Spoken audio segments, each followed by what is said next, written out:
All right.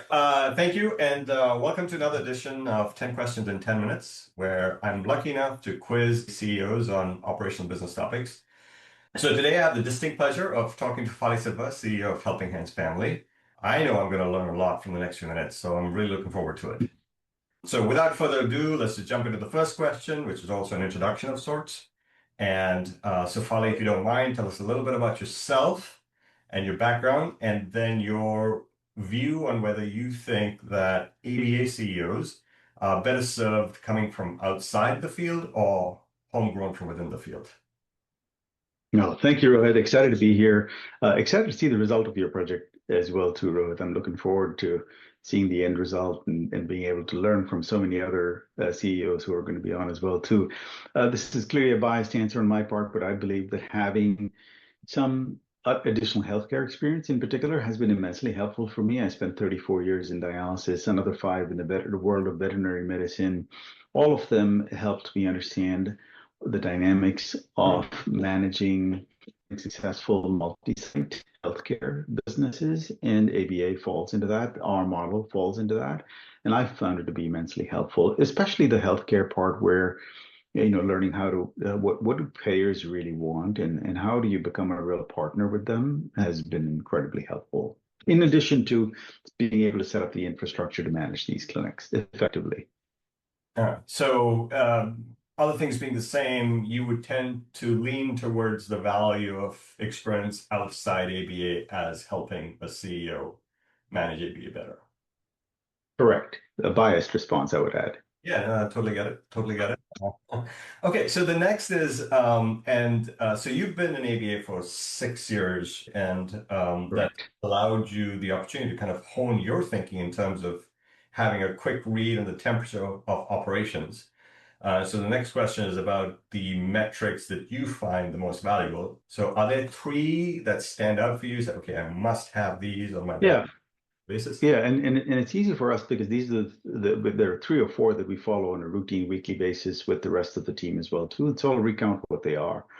It's very important for us is to be able to measure growth. We measure that in hours per day, and we monitor it on a weekly basis. So week over week, our goal is to say, did we do better than last week? Did this clinic provide more hours of treatment per day than they did the last week? And then we have a metric that allows us to understand that some clinics are just full and aren't going to be able to meet those hours per day. So we take them out. But that's our number one indicator is hours per day. The second is, how are the children doing? And one indicator of that is, are we in fact providing them the length of service that some BCBA, in their considered opinion, believe that they needed? And so we call it dosage, right? What is the rate of, if a BCBA said they needed 25 hours, did we get to 25 hours? How close are we to that? That's a second critical indicator. And the third is really a combination of productivity and utilization, both for RBTs and BCBAs, and we call it unused capacity. So we measure the unused capacity of RBTs, for example, that's the biggest one. And we say, how many hours could we have had an RBT face to face with a child this week that we just missed the opportunity on? We couldn't make the connection on. I would say those are the top 3. Functionally, I'll tell you that, it's no surprise to you, Rohit, recruiting and along with it, retention remained functionally the item that we focus on the most as a company, as a team. We're just had a call today, again, where we're asking, how do we bring more of the right team members on board, and then how do we keep them? Got it. Next one is growth strategy. And I think I know the answer to that, but be curious to hear your response as well as the thinking behind it. Do you prefer a de novo growth strategy or an acquisition growth strategy? De novo. Clearly, most of our clinics have been de novo. We did have our first acquisition at the end of last year, Rohit, which might be a bit of a surprise, but it was an opportunity that we couldn't pass up on. Territory was right, culture was right, clinical approach was right. But I would say hands down, a de novo strategy is our preferred approach. And then we think there are opportunistic M&A to be done. To note, in 6 years, that has meant one opportunity. So we're very discerning about it too. That's why I would default to de novo. Okay. And since I'm going to do something I told myself I wouldn't do, which is take digressions and therefore make this conversation longer. But if you were to look at a new market where you don't have a presence, would you do a straight up de novo, or would you look for a small acquisition to kind of provide a base of operations to then implement your de novo strategy? A great question. We would do a de novo. There are exceptions, and there's one we're facing today in one of the states we're going into. We find the networks, to our surprise, are saturated, and in that case, we've now pivoted to say, well, is it possible? And we can do both. We'll build a de novo too. We're not stopping that, but should we in fact look for an opportunity to partner with somebody who already has agreements in place, which would help us just fast track the process of filling these clinics? Okay, we're doing really well on time. Service model, center-based, home-based, or hybrid? Center-based, we've switched from being 60%, while we said we've been center-based all of our existence. Interestingly, 60% of our center-based services were actually provided at home too. So we had the hybrid. We've now moved that to probably less than 30% is at home of the children who are being served. Less than 30% are being served at home. So this is an active decision you've taken, and you've kind of established processes and measures to hit a particular target. Would that be fair? No, there isn't a particular target. I think it was the reverse. We were surprised that we were at 60% home, and that had never been our intent. It came as a result of going into new markets and starting them with home only because we didn't have a clinic, and that just took on a life of its own. And what we realized is that was holding us up. And so in the new markets we go into, we have not started with a home alone. We have in fact waited until the clinic is open and started treating our first families there. It delays the opening, but it reduces the need to try to convince families to send their kids to a center.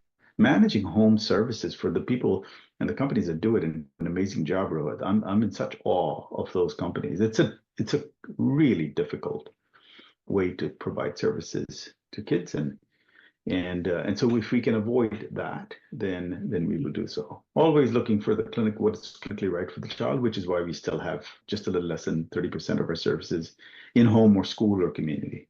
Generally speaking, you would say that operationally there's a lot of goodness with regard to a clinic setting, both from the point of view of utilizing the time that BTs have, as an example, as well as managing substitutions and then turnover. I assume you probably find that turnover is 100% collegiality, and then also for the child. I think the outcomes for the children, from some of the studies we've read, are also that they have some significant advantages when they are with other kids in a center-based setting, where they also have the opportunity to be reviewed and partnered and bonded with more than one clinician.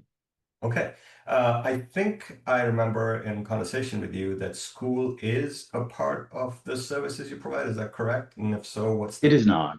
It is not. We don't do school-based services. Sorry, I should take that back. I have one clinic. Our very first clinic when we started the company in New York provides the primarily school-based services, but that is an anomaly. I would not say that is our typical goal. Their business is 90+% school, in fact. And so this is a considered kind of decision. Any color in terms of why you focus or don't focus on school? Yeah, I think there's a company here that provides school-based services and does so in a meaningful way. It feels like it is much more difficult for us to do. Our New York-based services really feels more like a staffing agency sometimes than and what we note is that the children we're helping are certainly doing better than they would have if we weren't there to help them.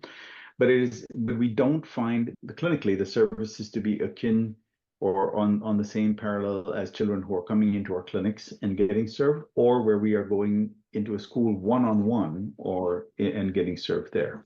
So if we have our typical program, there's a treatment plan, and part of that treatment plan includes school services, fine, that works well. But we don't have a school services model where we say we will go into this school, other than the one clinic, go into this school and provide services.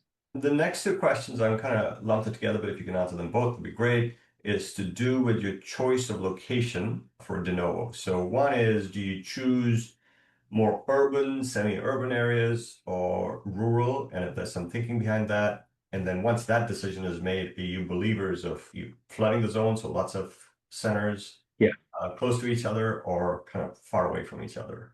No, I'd love to add a little to that if you don't mind. I'll take 2 more minutes on this one.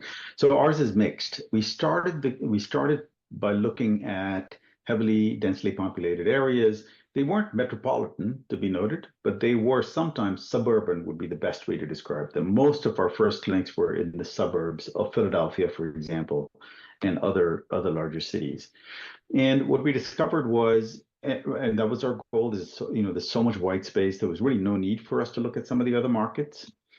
But then we partnered with Mission Autism Clinics last year, at the end of last year. This is the one acquisition we had. And Mission Autism Clinics purposefully built in underserved areas. And those clinics, some of them are successful. And so this has revised our thinking on whether or not we should focus only on those urban, or now we are building in the city of Baltimore, we're building in the city of Philadelphia, or metropolitan markets, right? So that's our sort of evolved thinking. But We just to started by sorry, so when you talk about Mission Autism, you're saying they were more urban or they were less? Yes. Okay, they were more urban. Got it. They were more rural, in fact. Yeah, They yeah. were much more rural, right? And so they built clinics in places we would have never had the courage to build in. And some of those clinics are working well. And so that's given us the confidence to do it. And then I'll say it's hard to the flooding the zone part. I would describe it as flooding the zone, but then I look at some of the other larger companies, ABC being an example, that's truly flooding the zone. Yeah, The yeah. way we think about it is we do 20-minute drive time maps for our clinics, and we try not to have those overlap. It would be the best way for me to describe how we think You said about it. you do try and have those overlap? We do not, We right? do They've got not at want least. those to overlap. We don't mind if they're close together, and many of our clinics are. Once we build a clinic in a location and we find why missing Pennsylvania is a perfect example, I would classify that as a nearly rural market. We now have 3 clinics that are within a stone's throw of each other, but simply responding to the demand in that market. When we go into a market and it's a new market to us, so when we're building a satellite, it's different. When it's a new market to us, we will try to build it effectively 40 minutes away from the nearest clinic. That's super helpful. Client demographics, primarily early learners or mixed stages? Yes, it's primarily early learners. Primarily early learners. And yes, when we look at the wait list, Rohit, and just thinking about what we built the company to solve for this problem of children not getting ABA, right? Our goal has been the earlier we can get to them, the more impact we're going to have. It doesn't mean we won't for the ones that we have that are 11, 12 years old. We have those too, but we will certainly prioritize services for the young learner because we believe we'll have the most impact on those. And then once they get to a certain age, or is there like an age where you then say, okay, it's we targeting that age to graduate a learner, or?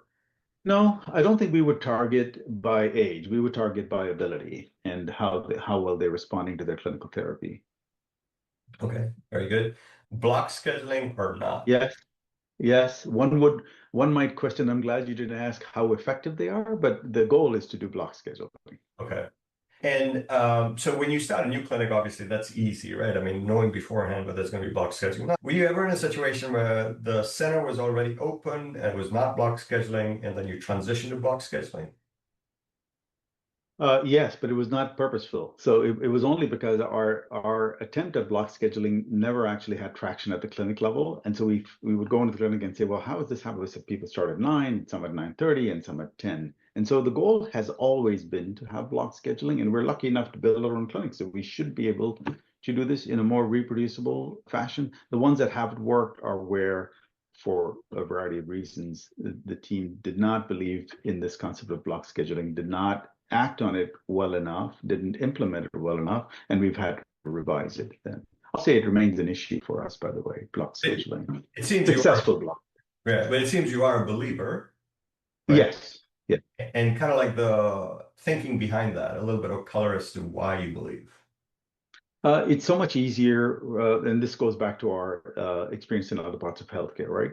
Staffing is one of the most is one of the reasons that we aren't able to provide dosage to clients. And when you make that staffing as easy and predictable as possible, this is the start time, this is the middle shift, this is the third shift, right? Then you're able to bring in team members and cover for them as well and reschedule for them. And it's also more predictable, I think, for parents. When you have a schedule that essentially covers the entire day, you can come in anytime you want, you can leave, that becomes more difficult. Not impossible. Clinics doing it well, companies doing it well, just more difficult. Yeah. I think of it as akin to like solving a jigsaw puzzle with straight edges versus all kinds of contours, right? Oh, great. I love that. Easy to make the straight edge. I mean, like you're taking up because otherwise it's like a problem with infinite dimensions, right? And it's Yeah. just very, very, very hard mathematical problem to solve. And so I have to Yes. imagine your schedule is a lot happier with block scheduling if nothing else. Yes. Exactly. Okay, 10th and final question, and then we have a couple of bonus ones. So ABA only or multifunctional? So including speech. It's ABA only. We have, I'll say my goal has always been to be multifunctional, and it hasn't changed. My goal remains that. Today we cheat. We do that by partnering with OT and speech therapists who Yeah. come into our clinic to provide the service because we still believe in it. We don't bill for it. It's not a line of business for us, but it's effective for the child and amazingly helpful for the parent, Rohit, to be able to provide that service. Someday, if I were to close my eyes and dream, I would love to have a network of providers who are tighter to us than a simple contractual agreement, right? Maybe they are our employees.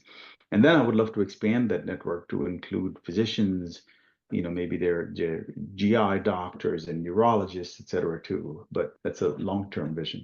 Yeah, no, it makes a lot of sense, but also I like the idea, at least initially, of contracting out for those services because that's just an easier operational model. I mean, it's already a complex enough operational model, and then kind of including Right. folks on a full-time basis, just a lot more to handle. It, it is. It is. And to be clear, we don't even actually contract with them. We make an arrangement where they are allowed to come into our clinic to Space provide available. the Yeah. services. Yeah, Yeah. yeah. No, that's great.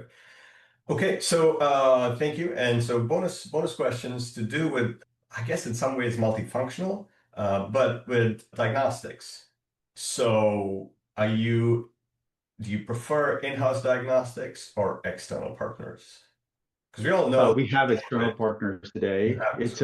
It's a topic of discussion probably once a year at Helping Hands Family.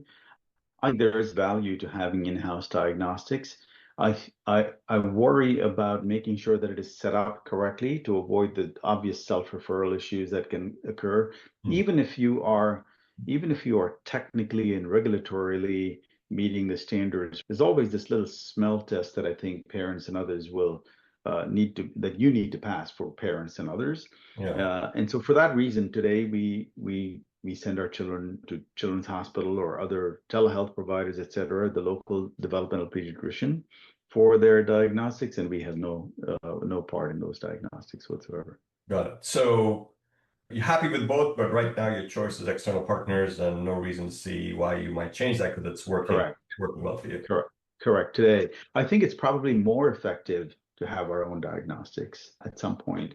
Really. There's more control over it, et cetera, too. It just hasn't been something that we have needed. When I look at problems that beset that we are trying to solve for, finding children to serve is not one of them, right? And so I don't need to spend a lot of time on that aspect today from a strictly business operations perspective, right? On the other hand, from a human in this field, what's the right thing for the child perspective, I think it would be great to have diagnostics. Imagine the parent comes to you and you say, we've got all this covered. We'll take care of your diagnostics and we'll take care of speech occupational therapy too. It would be great. Yeah. Okay. Thank you. And then final question, unless you have any other topic you want to discuss, in terms of referral sources, preference for digital marketing or for diagnostic referrals? We do both. And what we found is depending on the market and your time of entry into the market and the evolution of the company, right? We depended heavily on digital in the beginning. 80+% of our clients came through digital marketing. Is now down to 50%, and we like that. And I actually would love for it to be flipped and go to 80% referrals from diagnosticians and only 20% digital. The digital intake effort is just much more convoluted and much more difficult to do. And Right. then, the ones we get from physicians are and developmental pediatricians have much more traction too. The parent already knows what to expect, Right. has a commitment level, et cetera, too. So we prefer, if we could wave the magic wand, we prefer diagnostic referrals to digital referrals. We also understand there's a group of people who just have not had an opportunity to visit a diagnostician, and we're prepared to help them as well. Yeah, I guess with diagnostic referrals, that's probably a truer reflection of who you are and the services you provide versus digital, which is often outsourced. And, Yeah. as long as you outsource to a good person, anyone can access those kinds of services. Great call, Rohit. And also going back to the setup, right? When you enter a new market, you aren't going to get nobody knows you, right? They're not going to refer to you, and so you're going to get most of your intake from digital. But we put boots on the ground immediately, start developing those referral relationships so that people start to know who we are. And usually it takes one or two referrals before people start to get a sense of the level of care we provide. That's all I had. Are there any topics that you want to bring up that you think would be especially interesting to folks out there in ABA? No, you've covered it really well, Rohit. I saw that line at the end of your email, and I wondered if there was, and I really can't think of one. I think you've covered the way CEOs and anybody else who's trying to get an overview of the business should be thinking about all of these decisions that we have to make. I think you've covered it really well. Well, No that's awesome. surprise. You've been in it, and you know what it takes. No, I appreciate it. And like I said, I knew today would be a huge learning experience. So very much appreciate your time. Just put it out there, and people will be fascinated to hear from you, Fali. Thank Oh, you. Rohit, you're too kind. You're too kind. It's so good to catch up with you, by the way. Likewise. Thanks again. All right. Take care. Take Bye, care. Rohit.